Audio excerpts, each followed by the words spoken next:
अस्सलाम वालेकुम dear students, मैं हूं आपकी टीचर डॉक्टर अनम और आज हम पढ़ेंगे शेप ऑफ बैक्टीरिया के बारे में। अगर शेप के हिसाब से देखा जाए तो हमारे पास 3 तरह के बैक्टीरिया पाए जाते हैं, कोकाई, बेसिलाई और स्पाइरल। कोकाई प्लूरल वर्ड है जबकि इसका सिंगुलर है कोकस, और ये वर्ड निकला है ग्रीक वर्ड कोकस से जिसका मतलब है ग्रेन, सीड या बेरी। तो कोकाई की शेप बिल्कुल बीजों की तरह है, जो गोल बीज या हमारे पास जिस तरह से अंगूर गोल पाया जाता है बिल्कुल इसी तरह से।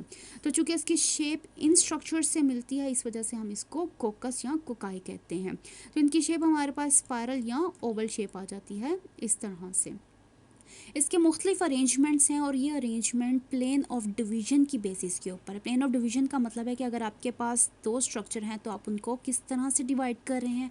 सीधा डिवाइड हो रहा है, 2 तरह से डिवाइड हो रहा है, 3 तरह से डिवाइड हो रहा है। हमारे पास जो स्ट्रक्चर आ जाते हैं उसमें सबसे पहला स्ट्रक्चर है डिप्लोकोकस, जिसमें डाई का मतलब है 2 या 2। तो कोकाई जब पेयर में पाए जाते हैं या 2 कोकाई जब आपस में जुड़ते हैं तो हम उनको डिप्लोकोकस कहते हैं या डिप्लोकोकाई कहते हैं। यहाँ पर इनका प्लेन ऑफ डिवीजन 1 है। इस तरह से आप इन दोनों को एक दूसरे से अलग कर सकते हैं। इसकी एग्जांपल में हमारे पास डिप्लोकोकस निमोनिया आ जाता है, जो कि ह्यूमंस के अंदर निमोनिया की बीमारी पैदा करता है। दूसरी टाइप हमारे पास हो जाती है स्ट्रेप्टोकोकस, जिसमें स्ट्रेप्टो का मतलब है ट्विस्टेड चेन या लंबी इस तरह से चेन।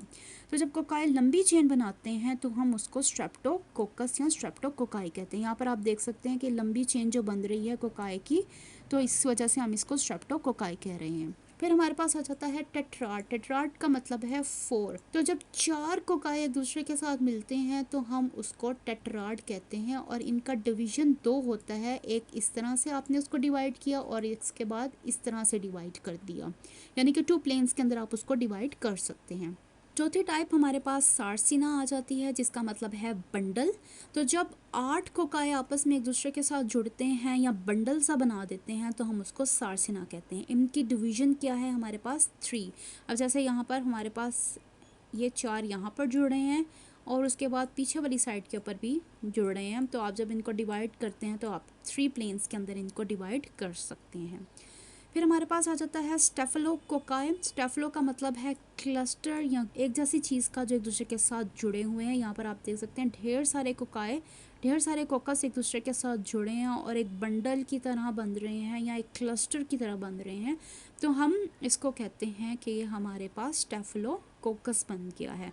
अब इनका प्लेन ऑफ डिवीजन जो है वो रैंडम है, यानी आप इनको कहीं से भी एक दूसरे से डिवाइड कर सकते हैं। फिर आ जाता है हमारे पास बेसिला। बेसिला प्लूरल है और उसका सिंगुलर हमारे पास है बेसिलस। ये लैटिन वर्ड बैक्सिलस से बना है, जिसका मतलब है स्टिक या छड़ी।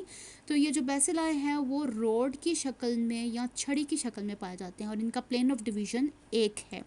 यहाँ पर जब एक बेसिलाई पाया जाएगा तो हम उसको कहेंगे सिंपल बेसिलाई, और इसकी एग्जांपल में हमारे पास स्क्रिशिया कोलाई आ जाता है। यहाँ पर आप इसकी एग्जांपल देख सकते हैं।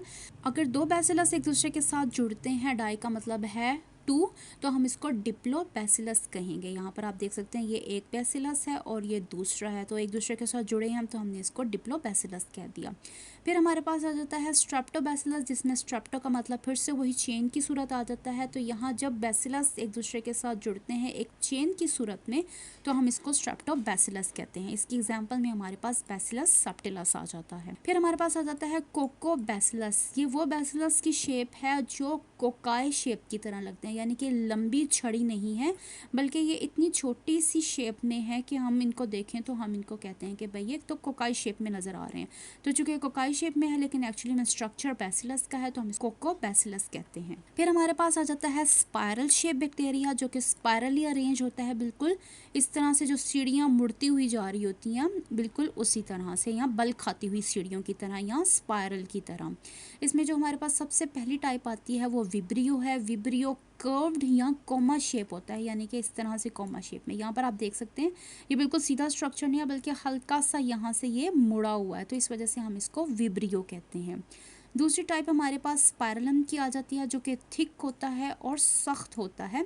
यहाँ पर आप देख सकते हैं कि आप इसकी चौड़ाई देखें तो ये ज़्यादा चौड़ा है, इसके साथ साथ ये एक रिजिड या सख्त स्ट्रक्चर बना रहा है। तीसरी टाइप हमारे पास स्पायरोकीट की है, जो कि थिन और फ्लेक्सिबल स्ट्रक्चर है। अगर आप इसके मुकाबले में देखें तो स्पायरोकीट की चौड़ाई कम है और स्पायरलम के मुकाबले में ये ज़्यादा फ्लेक्सिबल भी है। तो ये था हमारा आज का लेसन शेप ऑफ बैक्टीरिया पे। अगर इससे रिलेटेड आपके पास कोई सवाल है तो आप मुझसे पूछ सकते हैं कमेंट सेक्शन में। मैं मिलती हूँ आपको अगली वीडियो में।